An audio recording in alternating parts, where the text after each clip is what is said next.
믿거나 말거나 괴담들. 첫 번째 이야기. 터가 좋지 않은 장소는 흉가나 다름없다. 거래처가 사무실을 옮겨 축하도 할 겸 찾아갔다. 그곳은 1층이 가게고 2층이 사무실인 건물이었다. 우선 사무실에서 이야기를 나누려고 가게 안쪽 탕비실에서 이어진 계단을 통해 2층으로 향했다. 하지만 그 계단은 무언가 위화감이 느껴졌다. 어째서인지 아래로부터 두 번째 층계천만 폭이 좁고 높이가 높았다.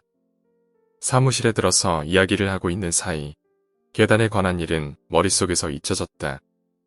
돌아갈 때는 그만 깜빡하고 발을 평범하게 내딛었다가 넘어질 뻔했다.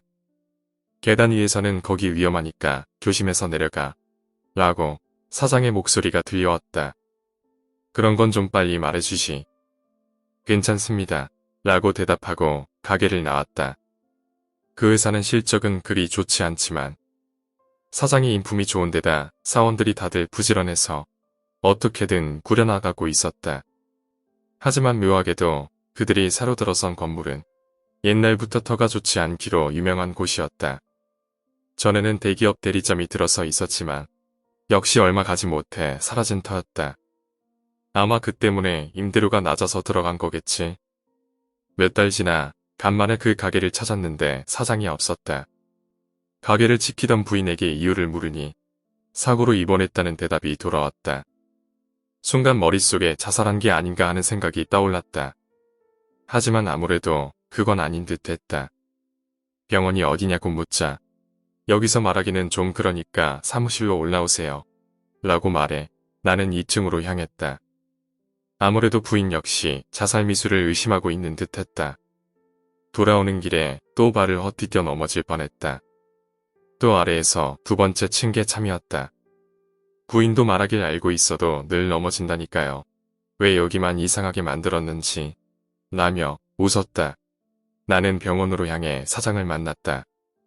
구상이 심해 한쪽 눈은 실명 직전이었지만 생각 외로 건강했다. 단순한 사고가 맞구나 싶을 정도로 밝고 적극적이었다. 사고에 관해 물으니 혼자서 그만 시속 60km로 고속도로의 콘크리트 교각에 정면 충돌했다고 한다. 왜 정면에서? 누구나 그런 의문을 품으리라. 나도 마찬가지였다. 물어볼까 말까 고민하고 있는데 사장이 먼저 입을 열었다. 자살할 생각 따위 없었어. 하지만 사고 전후로 전혀 기억이 안 나. 가게 일을 멍하니 생각하면서 운전하고 있던 것 같아. 몇 개월 지나면 퇴원하고 다시 일도 할 거라기에 퇴원하시면 가게로 찾아뵙겠습니다. 라고 인사하고 돌아왔다. 하지만 사장이 입원한 몇 달 사이 실적은 점점 나빠져 갔다. 끝내는 그 회사 슬슬 위험해 보이던데 라는 이야기까지 들려올 지경이었다.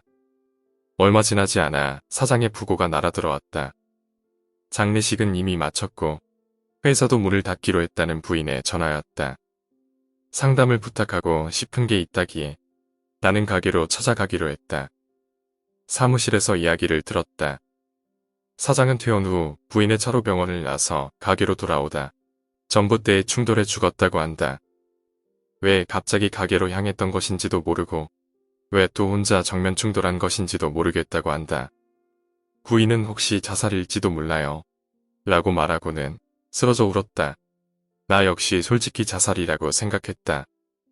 쓰러져 오는 부인 앞에서 아무 말도 못하고 한참을 있었다. 폐업 관련 수속 처리를 알려드린 후 사무실 계단을 내려왔다. 이번에도 아래에서 두 번째 층계참을 밟다 넘어질 뻔했다. 그 순간 가슴에 꽂혀있던 볼펜이 굴러 떨어졌다. 나는 펜을 주우려고 손을 뻗었다가 아무 생각 없이 계단을 바라봤다. 한순간 아주 잠깐이었지만 첫 번째 층계참과 두 번째 층계참 사이 병원에서 보았던 사장의 얼굴이 있었다. 한쪽 눈이 부어오른 사장의 얼굴이 말이다. 그리고 부어오른 손이 그 얼굴을 쓱 잡아당겨 끌고 가는 것도 보았다. 그 후 그곳에는 다른 가게가 들어섰지만 얼마 지나지 못해 곧바로 문을 닫았다. 지금 그 부지는 빈 채로 남아있다. 가게가 자주 먹히는 곳에는 그럴 만한 이유가 있는 법이다. 두 번째 이야기, 이상한 세계.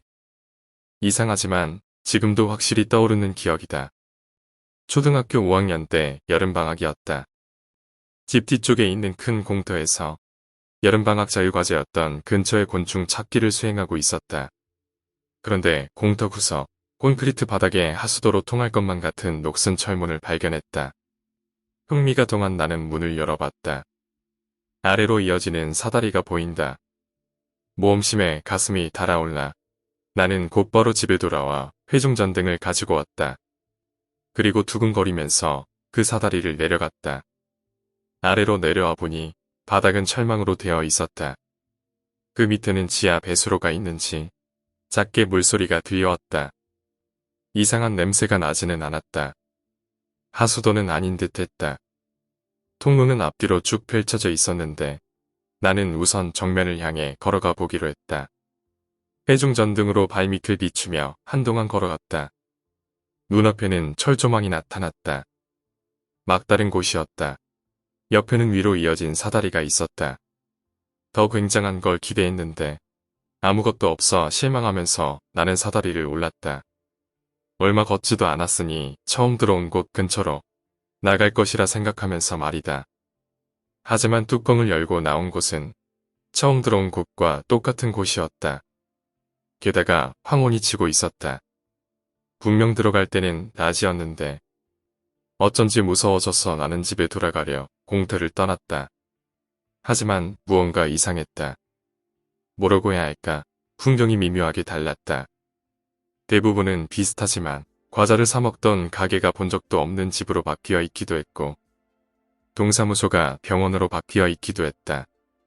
도로 표지판도 본 적 없는 이상한 마크가 붙어 있었다. 서둘러 집에 와보니 역시 미묘하게 이상했다. 뜰에는 커다란 선인장이 꽃을 피우고 있었고 스포츠카를 세로로 압축한 것 같은 이상한 디자인의 새빨간 차가 주차장에 세워져 있었다. 현관 옆에는 인터폰 대신 아래로 기울어진 작은 레버가 붙어 있었다. 네 발의 털이 나 있는 길인 장식물이 문 양 옆에 있었고 하지만 우리 집이었다. 세세한 곳은 다르지만 어떻게 봐도 우리 집이었다. 명패도 그대로였다. 왠지 모르게 다른 그림 찾기를 하는 기분이었다. 현관으로 들어가는 게 무서워서 집 뒤쪽으로 돌아가 부엌의 창문으로 안을 들여다보았다. 거실에서 보라색 기모노를 입은 아버지랑 어째서인지 학교 음악 선생님이 사이좋게 이야기하고 있었다. 그걸 보고 나는 문득 당시 플레이하고 있던 게임을 떠올렸다. 그 게임에는 또 다른 세계라는 게 나오거든. 딱 그 느낌이었다. 내가 또 다른 세계에 와버리다니. 당황한 나는 공터로 뛰어갔다.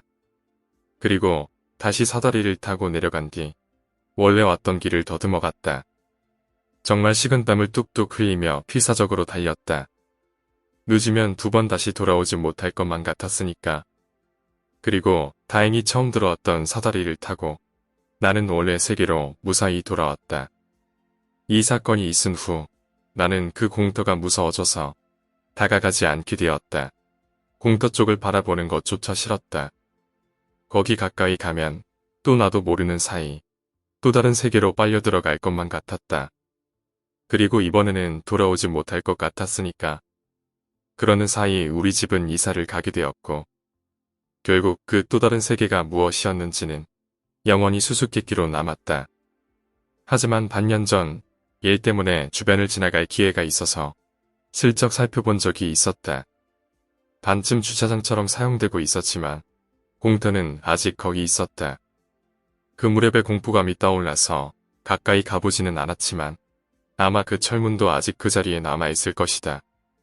오늘 이야기는 여기까지입니다. 오늘 이야기가 재미있으셨다면 구독과 좋아요, 댓글 부탁드립니다. 댓글은 저에게 큰 힘이 됩니다. 감사합니다.